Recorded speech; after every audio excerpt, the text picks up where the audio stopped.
So, Ethan Klein has found himself in some hot water recently after, this all kind of started during the beginning of the current situation with Israel and Palestine after October 7th, where Israel has just been going ham on destroying Palestine and slaughtering Palestinians.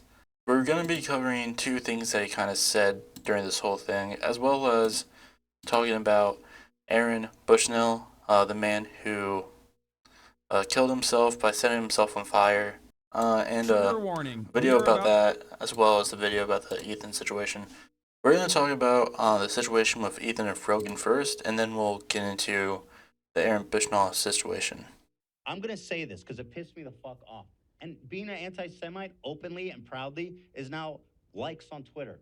Frogan, she tweeted out. She goes, I have a problem with my Zionist therapist. Just call him a fucking Jew. I'm sorry, but that you can't talk like that about any other fucking minority. I had a problem with my Zionist therapist. What'd you taught your Zionist therapist? Did you get those level of details from them? You had an in-depth conversation about the politics of Zionism with your therapist? No, I know what you mean. You mean fucking Jew. I'm not gonna sit here and let my fucking people, be openly bigoted and racist. Fuck that shit. Nobody would expect that from any other minority. Nobody. That right there is from his podcast. He was talking about a tweet that Frogan made. Frogan, who is a moderator for Hassan Piker. Um, let's see if she. Let's see if I can pull up the original tweet. I don't know. Oh, here we go. Started therapy 5 years ago after a bad experience with a Zionist therapist. Sought woman of color therapist, assuming relative empathy, mentioned Palestine, and new therapist sees it as just another place, and not caring or being knowledgeable due to discrimination she faces in America. First of all, I mean, she kind of puts it out plainly, like what happened.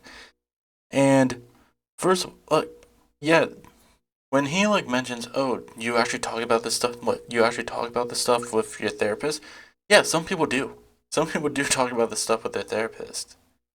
It's not, you know, something that. Well, we have another. We have the same clip right here. But this is her responding to it. Which, by the way, there. Ethan has people under his employ who are friends with Frogan. So he could have just contacted her or found a way to contact her to get more information of what exactly happened. But he didn't. He's trying to assume this because, first of all, Zionist does not just mean Jew. There's another clip of him. We'll probably watch it and probably see it in this video here. But she does give context for this, context that Ethan could have asked for, and instead uses his platform is using his platform to kind of target her. This doesn't come from just her tweet. I think he lumps this in with a whole conversation about people getting mad about him, about people getting mad at him for his comments regarding the whole Aaron Bushnell situation, which is why I want to get to that later, because that is, I think, a bigger situation than this. Just this guy being very bad faith during this whole thing. But Frogan gives some explanation. When I say my therapist was a Zionist, when I went to her back in 2019, I mean she literally brought up that I was Lebanese unprompted and confronted me on it, saying she was Israeli. She asked if I had a problem with that, if I felt like Israel had a right to exist. Started asking more and more if I was frustrated with Islam, and have considered taking off my hijab. I asked her if she was alright with me being Lebanese, and she got really aggressive, accusing me of flipping it on her, and refused to answer. So when I say Zionist, I don't mean she was Jewish. I mean she was a racist Israeli who could not help herself but to confront me about my ethnicity and what was supposed to be a therapy session. So yeah, again, he could have literally contacted her privately, tried to get more information about that, but instead he tries to use it as a way to kind of target her, because this is what it ends up doing. It ends up, making her a target by his, very dedicated fan base. I just went to therapy for the first time and was talking about my dad fleeing the Israeli Lebanese war. She was like, I'm Israeli, do you have any issues with me being your therapist, bro? I was so taken aback. My mom told me I should switch because that wasn't professional. What are your thoughts on this? Because I'm genuinely so conflicted right now. And this was from a guy who said, like, oh, your therapist was so awful because they asked if you were comfortable. Despite the fact that they, like, regardless of what they're, what they are, they should, I don't know, their identity shouldn't play so much into what they do as a therapist.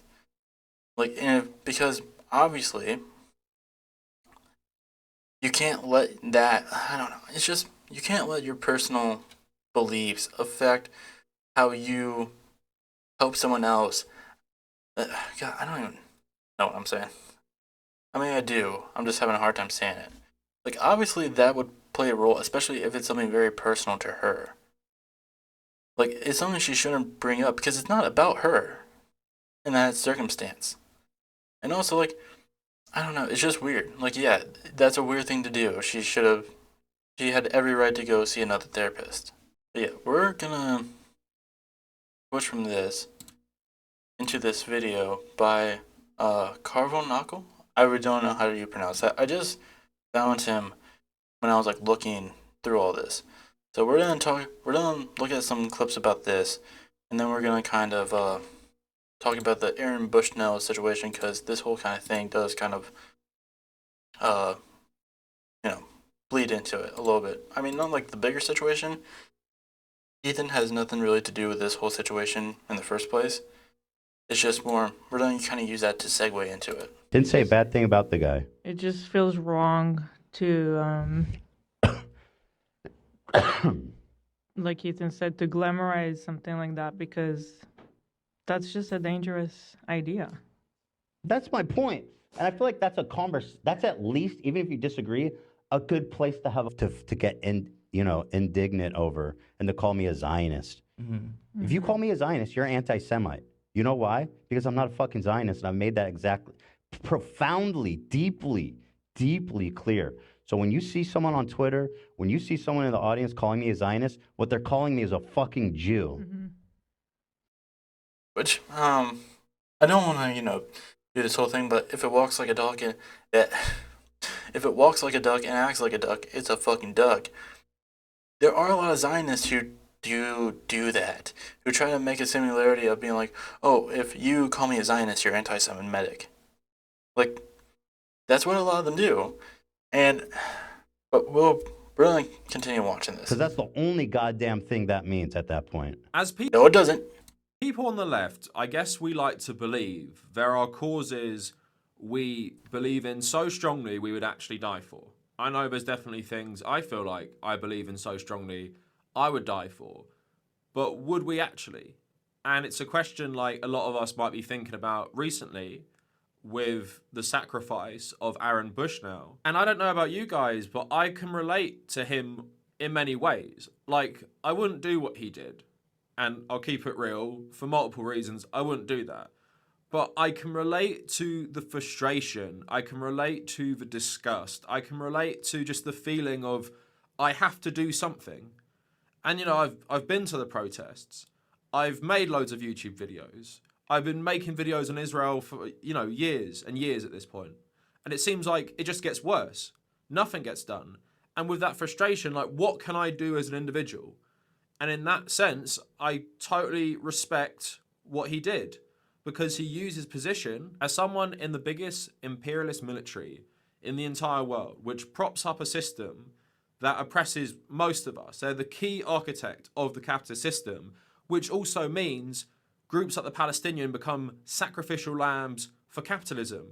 All the Arab states don't care because they're friends of Israel. Why? Because it benefits them to be pro-Western, pro-American, and by default, you've got to be pro-Israeli. Why do you think groups like the Saudis are even doing that recently? And in that, this whole prison we've created for ourselves, we just have to watch in 4K as a group of people get utterly decimated, destroyed, and have a genocide done against them by a nation state which resembles many colonial nation states, very similar to the United States, very similar to Canada, very similar to New Zealand, and Australia, similar as well to my family's home country of Ireland, countries where an occupying foreign power comes over, commits genocide, cultural genocide, seeks to erase your entire identity to make you either like them or wipe you off the face of the earth to make room for their settlements. We're not going to watch all this. I'm not going to be like skipping around.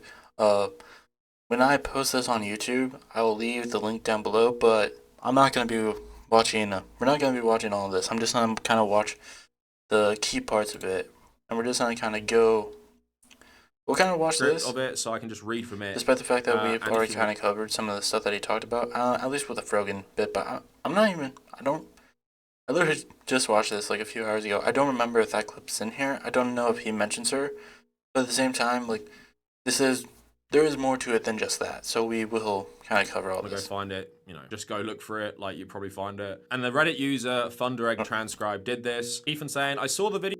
Okay, so he has a okay, I remember this part. Someone actually like wrote down what he said. There is an actual video to it though. So we'll watch this and then we'll go back to that. So this was his response to the Aaron Bushnell situation. I'm just gonna kind of play it. My first reaction is this. It was absolutely insane how he like stood the whole time. That was crazy. I didn't know how that's humanly possible. Again, not to put this uncouth, but he's a champ at fucking burning alive. I mean, that sounds bad, but he did it really good. Does that bad sound bad? We have to make levity of things. It sounds bad. bad. That he was really good. I mean that as a compliment. What the fuck are you guys angry about, you weirdos? What did I do? My God, stop. They're just saying all I hear is Ethan no, but I don't understand what I mean. Because you made a bad joke, obviously. Like, it's a dumb bad joke. But let's kind of skip ahead because despite the fact that he does give him credit, be like, the guy is got a lot of, I don't know. Because I don't want to, like, say something that, like, does glorify him. Because this guy should be treated like a hero, first of all. But I think the messy thing about this whole situation is you don't want to encourage people. You don't want to phrase it in a way that might encourage people to go out and do it. Because he should not have done this. And no one should do this. No one should take their own life in such a way. But at the same time, it happened. And he did it for a good reason. And people should respect that and not try to twist it, kind of like how Ethan does. Showed his true resolve to protest in that way. I can only imagine that's just a horrific way to die, so pretty wild. That being said, I do not believe that it is good for people to be romanticizing or encouraging. I know people aren't doing that, but like the way people are romanticizing it is kind of fucked up, in my opinion. The man, he killed himself, and I don't think we should ever talk about that issue with any kind of reverence. Because let's be real, the amount of people online who are talking about it in this like wonderful, almost like, I don't describe it. People are, trying to where I put it. People are idolizing him. More people are going to kill themselves. I mean, that's just a matter of fact. And here's the thing. This could lead people to do so. That's why you had to phrase it certain ways. That's why, and most people do understand this isn't something you should do. But at the same time, like, he has a little bit of a point there. But at the same time, yet we should treat him like a hero for doing this because he was doing it for a good cause. If he was just suicidal and decided to do this, because, like, we know his motive. He wasn't a suicidal person. And we even have, like, in this video, we'll get to it. There's a certain point right here where one of Aaron's friends actually talks about what led up to that. And he even said Aaron was not a suicidal person. He did it because he had a very strong sense of justice. He did it because of that. It wasn't because he wanted to take his own life. It's because he hated what he was seeing, that he felt like taking his own life was the only way to actually do something about it.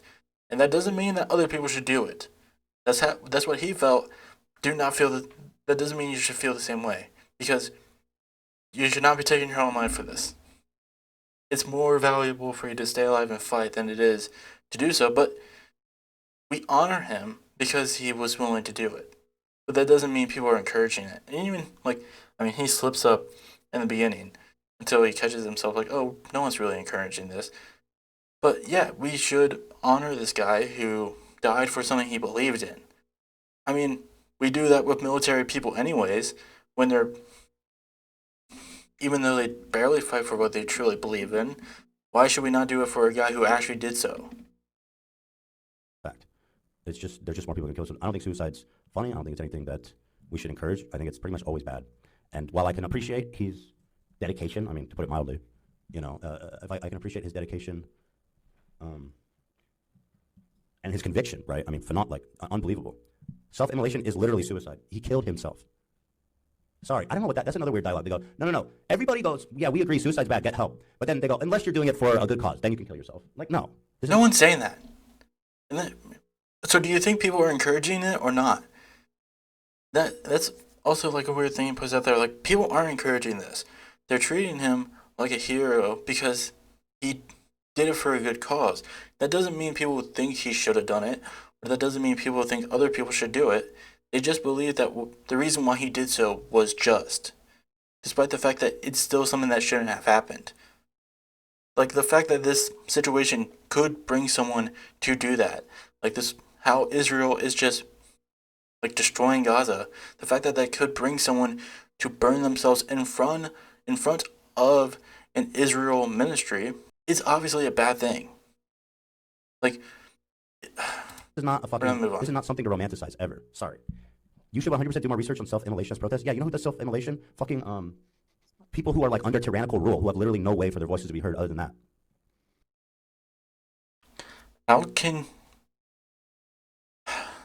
Yeah, you mean like the Palestinians? Like, how does he think that's a good argument when the guy who was doing it for the sake of people who are under tyrannical rule, who don't have a large voice? God knows the mainstream media does not cover them well. MSNBC, literally when they covered this, despite the fact that he literally recorded himself before he burned himself, being like, I am doing this for, the sake of like ending the apartheid. He did it because he wants to see Palestine free. And he recorded that. And there's there's confirmation. I'm not going to show it because I don't want him, I'm not going to show him burning himself. But at the same time, MSNBC literally tried to report there was no clear intent, or they reported that it was in protest of the war. But even they say in that report that in the video he says free Palestine, so obviously it wasn't in protest of the war, it was in protest of the apartheid state and their treatment of Palestinians and Gazans. It's just nasty work. And the way that he talks about this is just insanely gross. And by the way, I just want to say, if there's any H3 fans watching this isn't me trying to shit on Ethan as someone who likes Hassan, because I've been a fan of Ethan's longer than Hassan's. And, I haven't been a fan of him for a while now, especially with, everything that's happened. But at the same time, I do enjoy Ethan. I think he is a good content creator, but it's just, when it comes to this, it's just a situation where he feels, he's just too close. Because he lived in Israel for a long time. He is married to a former IDF soldier. He obviously is going to have a very biased outlook on this. And while he does give sympathy and says that he is on the side of the Palestinians for them to not be treated like this, things that he says after saying that don't support his view. It's just insane. But let's get back to this video right here. My first reaction is that don't say rest in power, that's not for him. I see the leftist dialogue about this has been bananas. I think he was replying to a comment. My first reaction is this: it's absolutely insane how he stood the whole time. It was crazy. I don't even know how that's humanly possible. Again. What we didn't see in the video is this. I saw the video and my first reaction is that don't say rest in power. That's not for him. I see the leftist dialogue about this has been absolutely bananas. Why not rest in power? Why not? He did it in protest. He did it in as like a form of protest. Why not say rest in power to this guy who did it for good reason? Again, no one should do this. He shouldn't have done this. But at the same time, his intentions on it were for the sake of other people and their liberation from a tyrannical rule. Why not say rest in power? Like, obviously what he did isn't good, but that doesn't mean we should just like move on. That doesn't mean we shouldn't talk about this guy who was so driven from what's happening with Palestinians that it led to him self-mutilating himself. Obviously, that should be discussed and talked about, and he should be talked about in a good light, and not just as some crazy person, not as some like suicidal person. Talking about it in this wonderful, almost, I don't know how to describe it. People are trying to word it. People are idolizing him. You're going to. More people are going to kill themselves. I mean, that's just a matter of fact. It's just there are more people going to kill themselves. I can appreciate his dedication, to put it mildly. I can appreciate it, and his conviction. Self-immolation is literally suicide. He killed himself. Reading the chat, you should 100% do more research on self-immolation as protest. Yeah, you know who does it? People who are under tyrannical rule, who have literally no way for their voices to be heard. Other than that, like, I'm sorry, suicide bad. I don't think we should romanticize it. Everyone is glamorizing it. How can you even disagree with me on that? It's crazy. Monks do a self-immolation. Yeah, I know, when they're like under tyrannical oppression by the Chinese, but literally have no way for their voices to be heard. But I mean, the Palestinian cause is for sure plenty talked about. It's pretty wild for me that he doesn't understand a protest against... Wait, hold on. Monks do self-mutilation.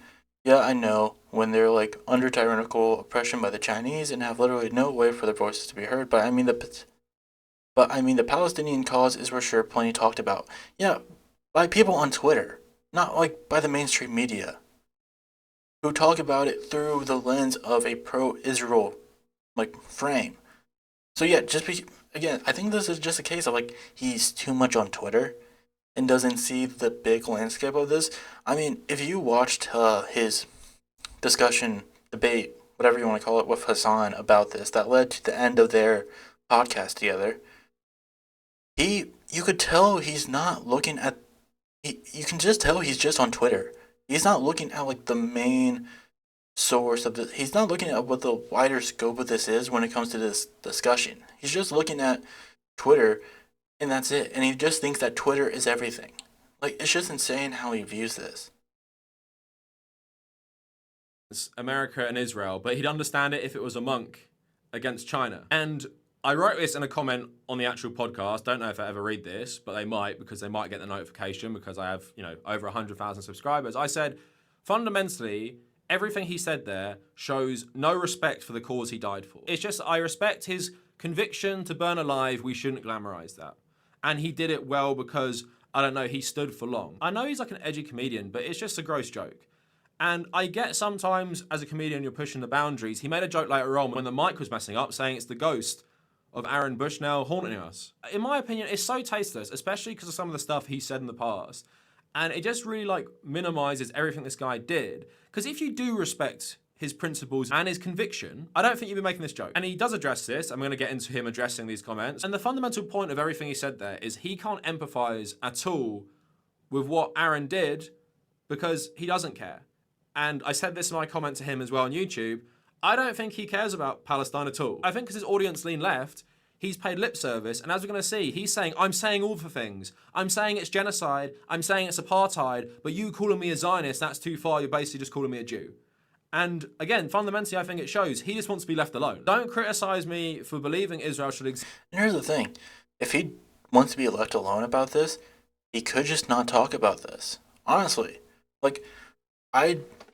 When this whole thing happened, when like the initial discussion happened with like Hassan, I stopped watching him after a time because I was just like, I can't support this guy, who talks like this, who spreads information like this, who is very like almost centrist, even though I do feel like he does lean a lot pro-Israel, despite the fact that he does say certain things like, yeah, Palestine should be free, and I do believe he believes that, but his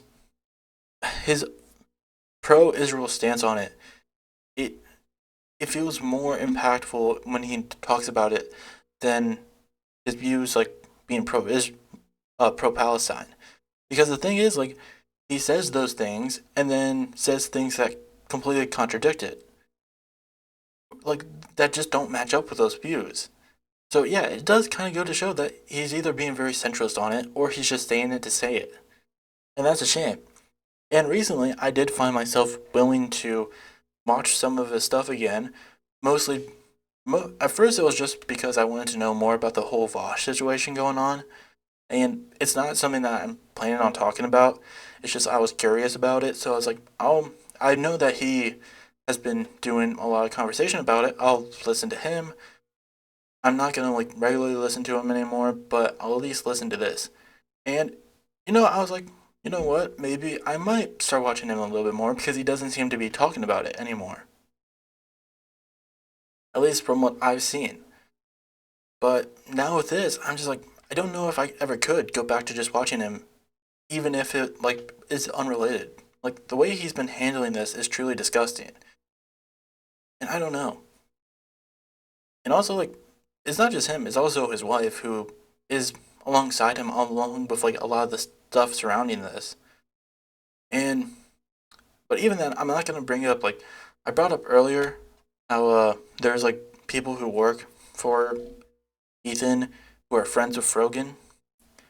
And I'm not really gonna actually I shouldn't bring them up. I just want to say I don't think they should be involved with this discussion because at the same time they're just doing their job. This is still Ethan's platform and they're there to, get their money and do their job. So regardless of what their views are, I don't know. It's just weird. I don't think they should be brought up in this discussion. I did hear like someone because I know like it only adds fuel for Ethan when people go after them because the person who is friends with Frogan, AB, he got a comment on someone saying that like he betrayed Frogan for a Zionist, Ethan. And Ethan like took a screenshot of that and showed it on his story on Instagram that was like, oh, I wonder what they mean by Zionist. Obviously trying to again just conflate that, oh, they're just calling me a Jew. But again, I feel like they should definitely be kept away from this. I think the people who should be focused on in this situation is Ethan and Hila. He's just getting really mad. He's getting so much criticism for his takes that he thinks are like very, very rational. And one more thing I want to note is like a lot of people like Ethan, not that he said it in the quotes I read, they're saying it's all because of mental health problems. Like this guy wasn't well because you can't be mentally sound and do this. I mean, apparently if you're a monk you can, but if you're just an average guy in the military, you can't. Yeah, literally being a monk means means like being of like sound mind, like finding your inner peace and shit like that. But so when they do it, they're not. Does that mean they're not good at being a monk? Doesn't make sense. And I would say you can.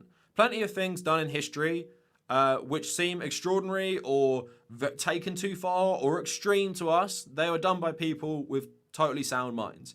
And loads of people in revolutionary movements or in war have sacrificed themselves for a greater cause. And Ethan did go on to say that if he was Palestinian and he did it near like the wall around Gaza, he'd understand it more. So he understands it on some level, but I guess you have to be like a direct victim of the colonialism to do it with a... Yeah, you had to add one more body to the Palestinian death count for Ethan to believe that it's just. Mind, because if you're like someone like Aaron, who's it's definitely not like whatever part of the war machine, you doing it means you have like mental health issues, which I completely reject. It sounds like a guy, from what he said, he was fine.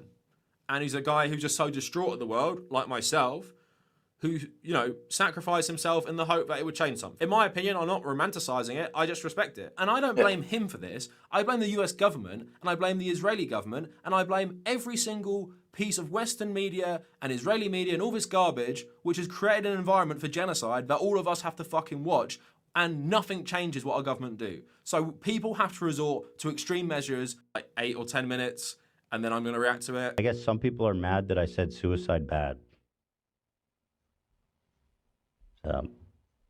Another hot take from Ethan Klein, the Zionist genocide supporter. They're mad about my comments about Aaron Bushnell on the See You Next Tuesday.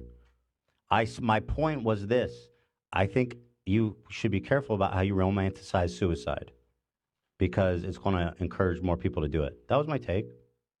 And that apparently enraged people. Unless I'm misunderstanding, tell me why. I'd love to know why. It's really annoying that like people just, they stand by like just waiting for any reason to call me, and by the way, call me a Zionist, make it about how I support genocide. I mean, first of all, he leaves out, before that cut, he does leave out a lot of information regarding exactly what he talked about when he came to it.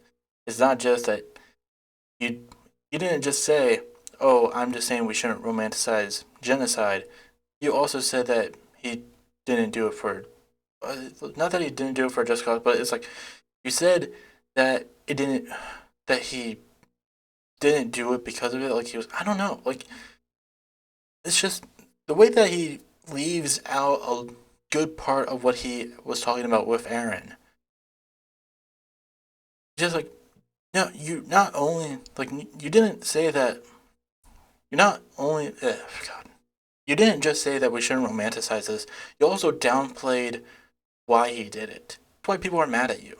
Because you were downplaying this act of protest from a guy who wasn't suicidal, who just wanted to do it because he thought it was just.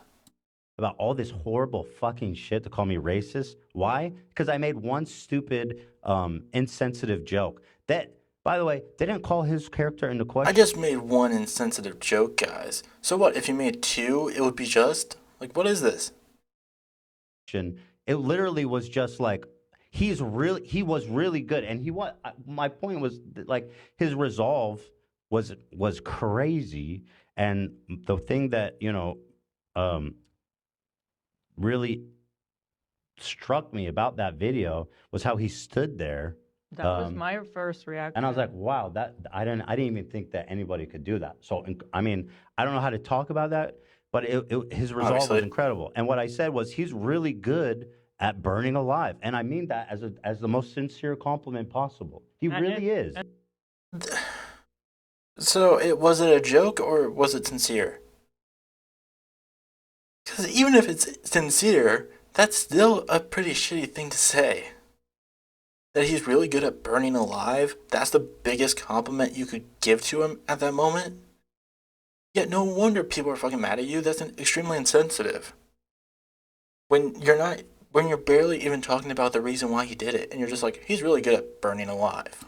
And it's obviously also a really dark, like, humoristic way to look. But then, so how are you going to take that and call me a racist, a genocidal, a monster? I mean, if you're coming at me with those kinds of takes, you are ensuring peace will never happen. Because you can't even have But people coming after you is ensuring that peace will never happen?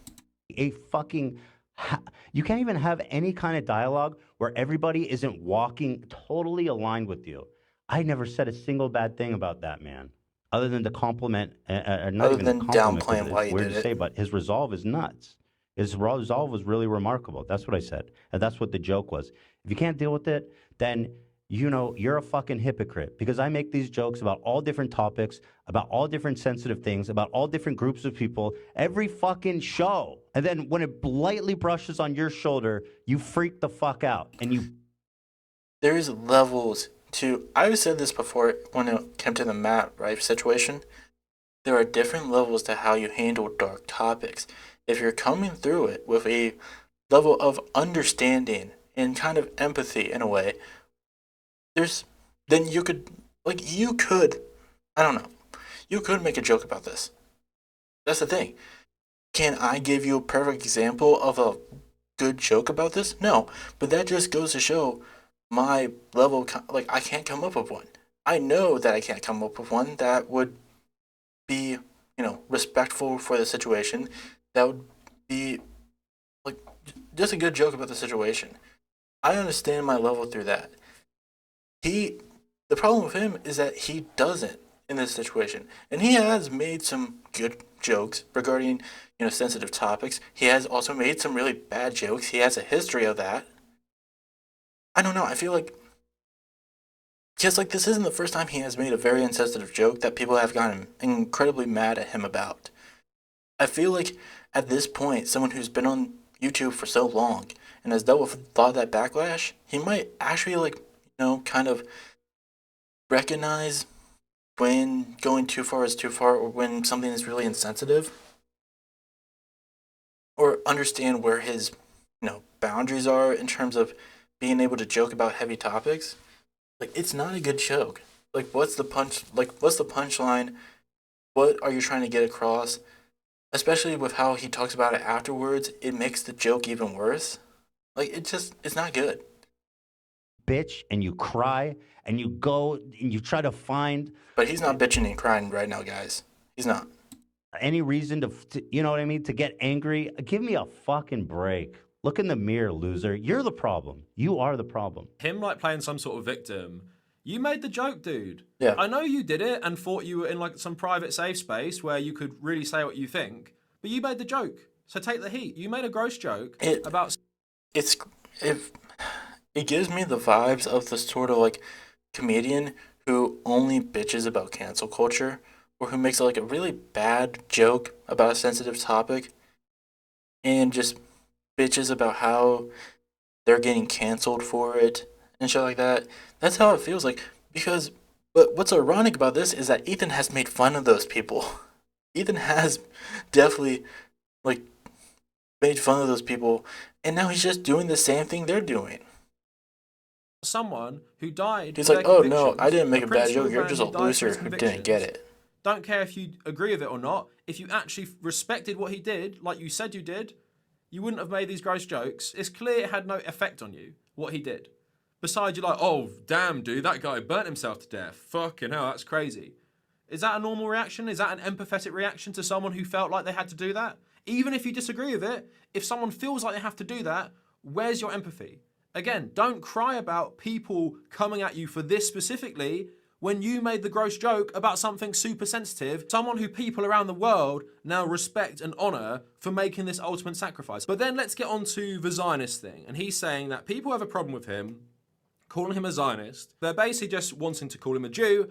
And now it's open season for the left and the right to be anti-Semitic. To explain your reason for calling me a racist, calling me a genocidal, a Zionist, which, by the way, Zionist is just another slur for Jew, being a Jew. No. You know how many people now calling fucking every Jew's a Zionist?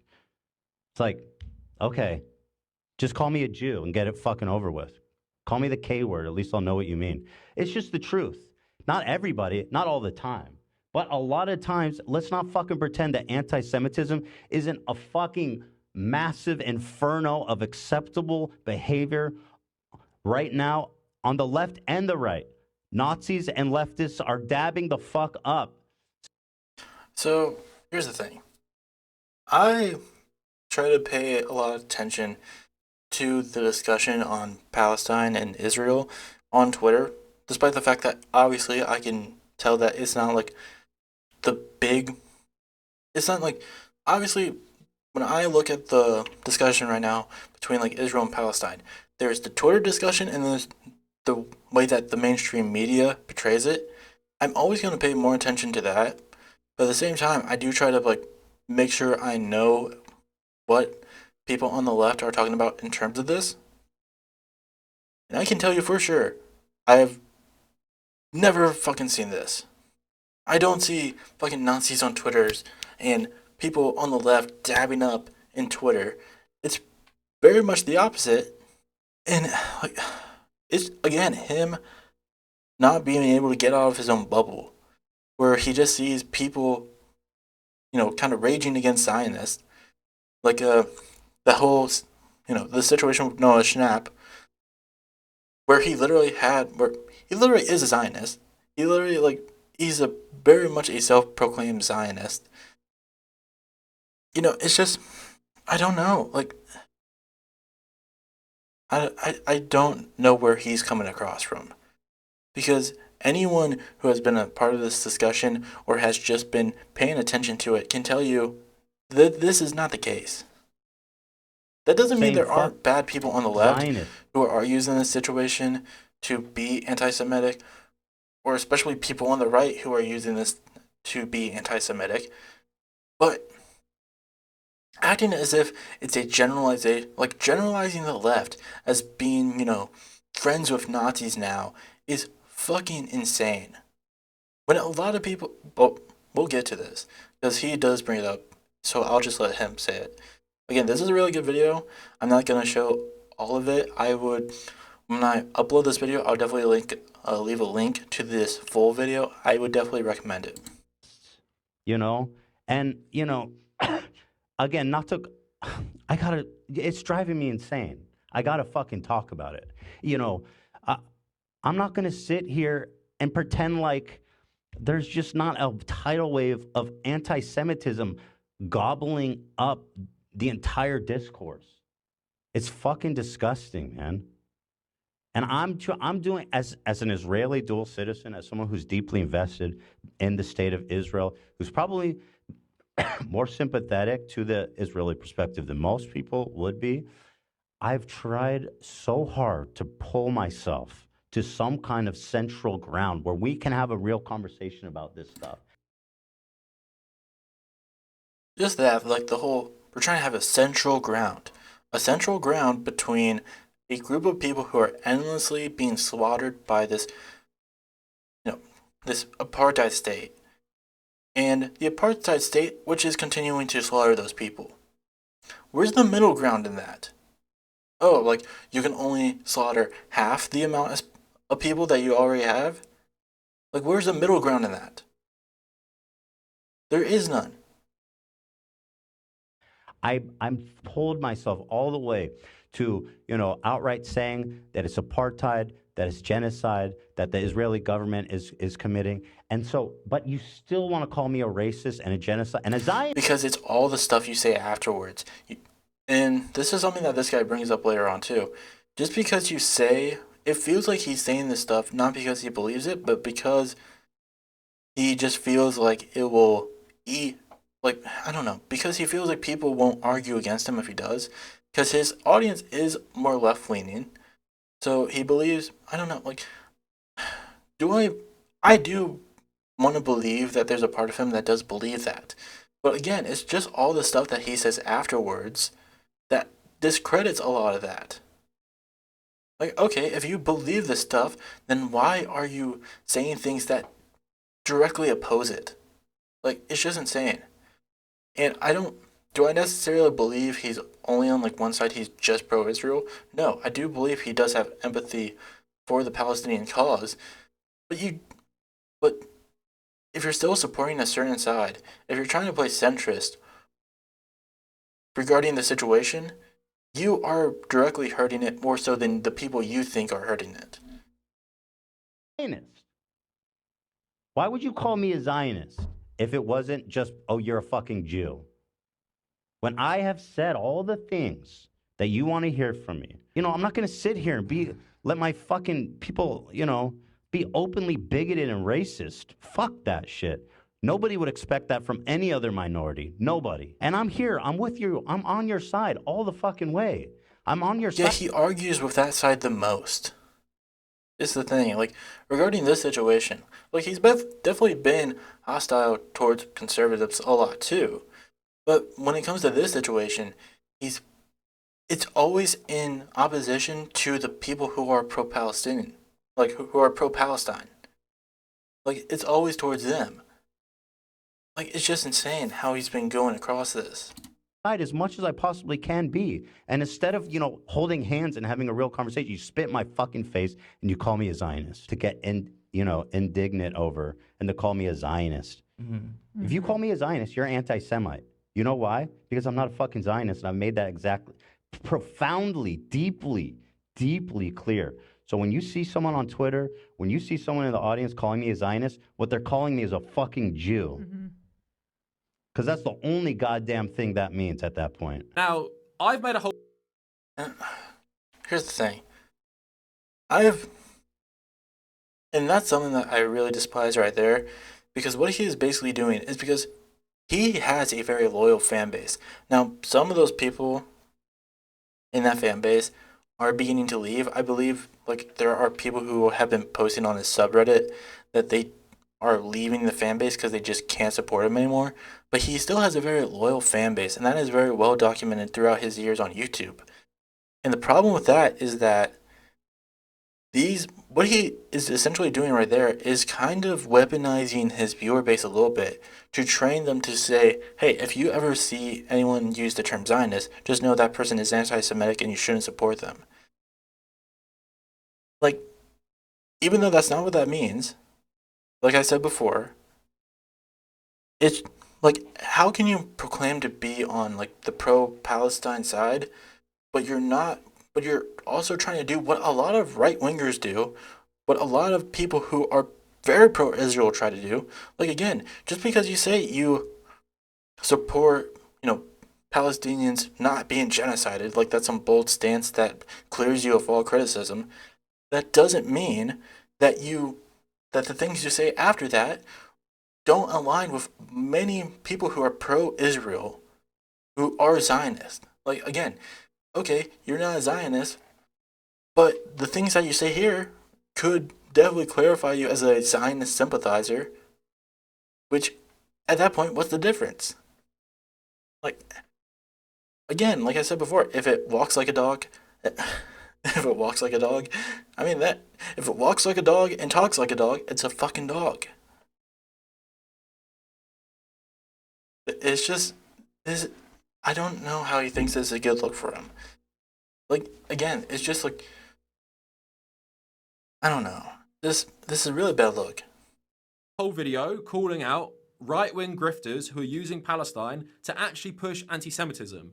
My whole channel, I would say, maybe like a third of my content is dedicated to anti-fascist stuff, which usually centers around focusing my research and efforts on exposing like terrible anti-Semitism, which nearly always comes from the right wing. People like, Jordan Peterson. For ages, I've been talking about how he's motivated by anti-Semitism. Elon Musk, all these massive figures. That's the face of anti-Semitism. And also, what unites all of them? They're pro-Israel. Yeah. Because most anti-Semites these days who pose a danger to Jewish people are actually pro-Israel.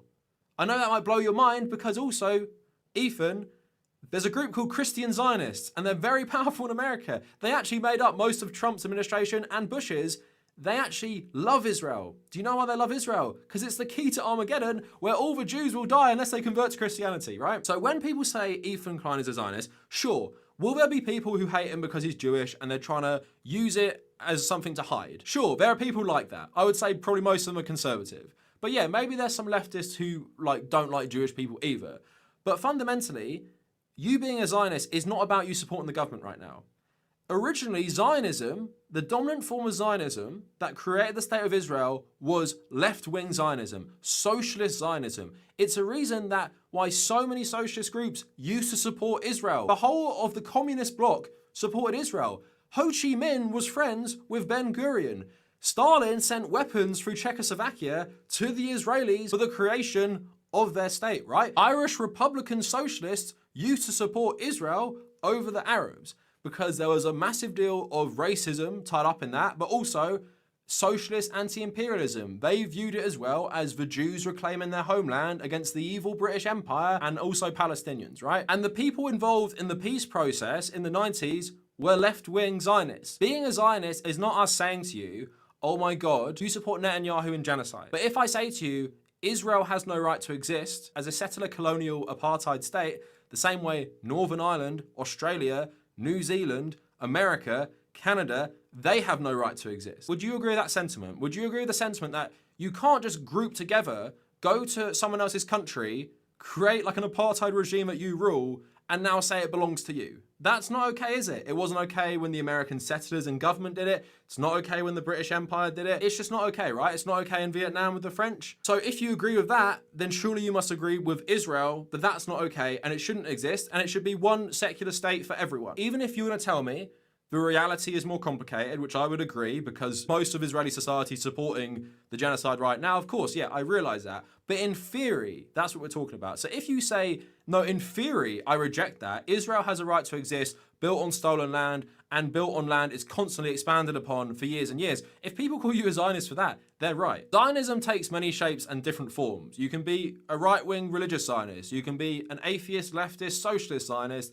You can be a Christian far-right extremist Zionist. You could be all these different things. Someone saying that to you because you support the Israeli state to whatever extent doesn't mean they're just calling you a Jew and they're trying to be anti-Semitic. So Ethan, when you're making light of someone's ultimate sacrifice to end the genocide of the Palestinians and to end Israeli apartheid and colonialism, and then people call you a gross Zionist afterwards, they're not calling you a Jew necessarily, right? They're not calling you something anti-Semitic. They're saying, well, only someone with this mentality could think what he did was like stupid and not empathize with the cause.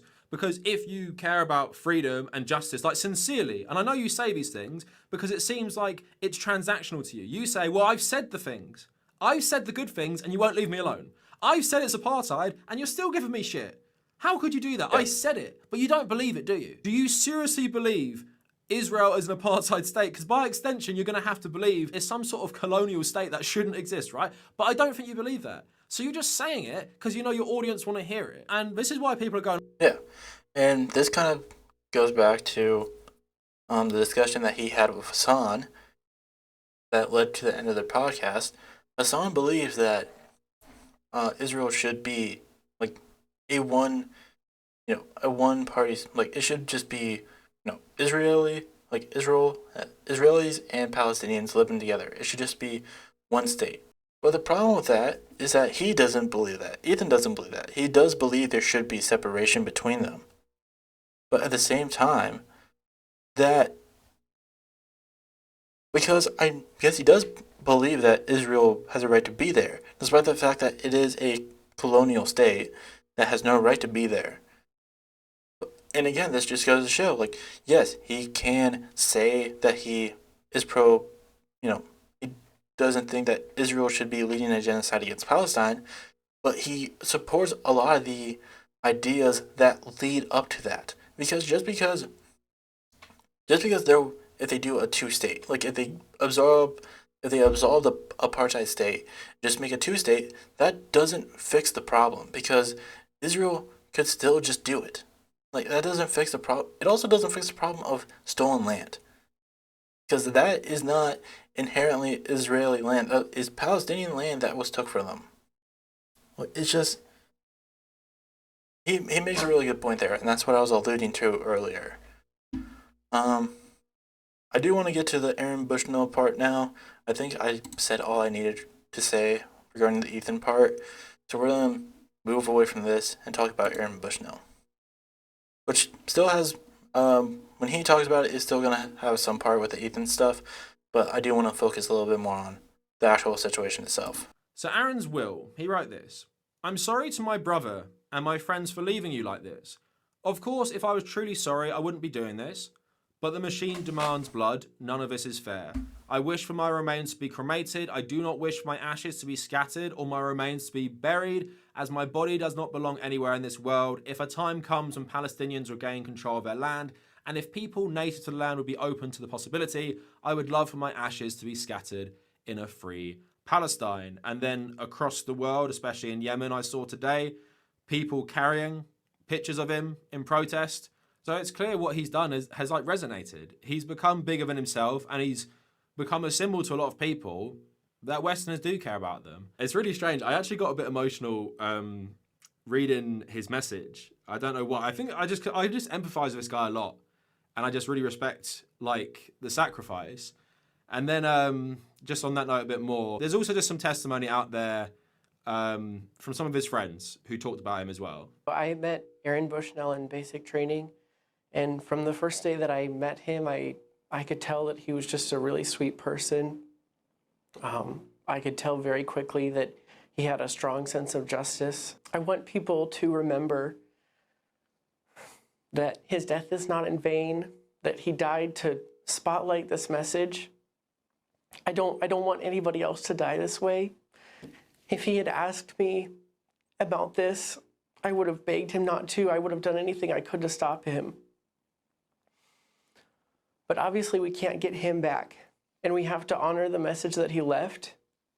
He didn't have thoughts of suicide. He had thoughts of justice. That's what this was about. It wasn't about his life. It was about using his life to send a message. You know, just a message from someone who knew him well. And, you know, like I said, I don't usually get emotional about stuff. And I'm actually surprised I am, because I'm not a very visibly emotional guy, but just reading what you said, listening to that, and like empathizing, I just find it so gross, like generally, what Ethan Klein, just the jokes he made. Yeah. And it comes from a place of not caring, ultimately. And you can say the things, Ethan, even if you came around tomorrow and said Zionism is some sort of death cult, you know, secular Palestinian state for one country or something, right? I wouldn't believe you at all, because it's pretty clear I don't think you believe anything you're saying on this. And here's the thing. I used to be a big fan of his. I really enjoyed his content. But there's just, with this whole situation, it generally does feel like there's a lot of stuff that he says because he feels like if he says it, then people will stop critiquing him. He doesn't really handle backlash well. That's always been a problem of his, is that he's not great at handling backlash and kind of looking inwards at why people are exactly mad. But like, I feel like with some of those situations, you could, brush it aside as being like stupid internet drama. And other times you couldn't.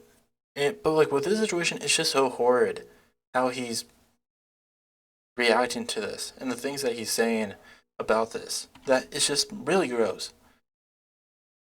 And I am going to use this to talk about the Aaron Bushnell situation. We already, covered it. It's already been discussed, but I do want to talk about this.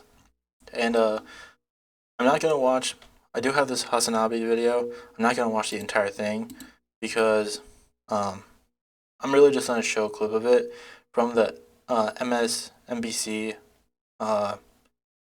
article that was shown, the report that they aired on TV. But I will be talking about this whole situation. So I'm going to read this article right here that detailed what exactly happened. A U.S. airman has died after setting himself on fire in front of the Israeli embassy in Washington, D.C. on Sunday, shouting "Free Palestine." Aaron Bushnell, 25, was taken to a hospital after Secret Service officers extinguished the flames. Before setting himself alight in what he called an extreme act of protest, he said he would no longer be complicit in genocide. No embassy staff members were injured, a spokeswoman said. A Pentagon spokesman called the incident, which happened at 13 o'clock local time, a tragic event. In a video aired live on streaming site Twitch, Mr. Bushnell, who was dressed in military uniform, identified himself and said he was a serving member of the Air Force. Earlier, he had emailed a number of reporters as well as left-wing and anarchist news websites. The Atlanta Community Press Collective, one of the groups that received the email, provided a copy to the BBC. Today, I am planning to engage in an extreme act of protest against the genocide of the Palestinian people. The email read, warning it would be highly disturbing. Mr. Bushnell was taken to the hospital in critical condition. A bomb disposal unit was sent to the site over concerns after a suspicious vehicle that could have been connected to the individual. This was declared safe after no hazardous materials were found. That's weird. It's so obvious why he did this. And the fact that not even just Ethan, but other news outlets and other people are trying to spin this is fucking gross. And I'm going to watch the MSNBC report through his video right here, just to see exactly what they're talking about. The coverage has shifted a little bit as CNN has covered it, but originally it was basically, here's MSNBC and their coverage on Aaron Bushnell. On a truly tragic incident in Washington, D.C.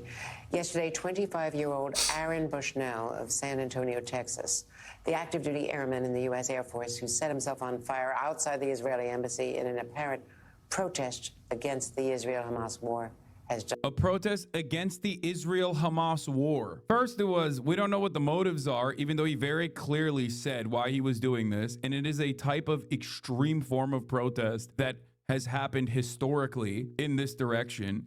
And yet the liberal outlets are covering it. The liberal outlet of MSNBC, that's supposed to be the progressive media outlet, is covering it with this framing. Died. That identification made by Metropolitan Police here. Bushnell filmed his own self-immolation on his cell phone, yelling, "Free Palestine," before collapsing to the ground outside. Yeah, okay, so maybe it's not protesting the Israel-Hamas war. Maybe it's very clearly mentioned. He personally says in the video that he does not want to contribute. He will no longer play a role in the active genocide that Israel is committing in Palestine. He did. Yeah, that's really what I wanted to show regarding this whole situation. It's just, I know I focus a lot more on the Ethan side of it.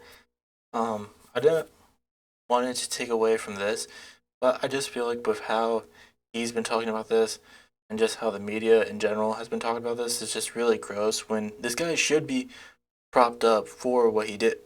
Again, I don't think people should be doing this. He shouldn't have done this. The fact that he took his own life because of this whole situation just goes to show what this is driving people to do, what people are willing to do just to make this stop. And the fact that people are trying to downplay it in such a way, it's just gross and disgusting. Like, yes, this guy should be, lifted up as an example of why this needs to stop. And we should be talking about him in a good light. But that doesn't mean people are glorifying it or romanticizing it. Obviously, if people are, that's bad. But that's not what a majority of people are doing. People know why he did this and know that they shouldn't continue, but they still want to. I said what I said. It's just a really rough topic to talk about. And just really gross. I think we're going to kind of move on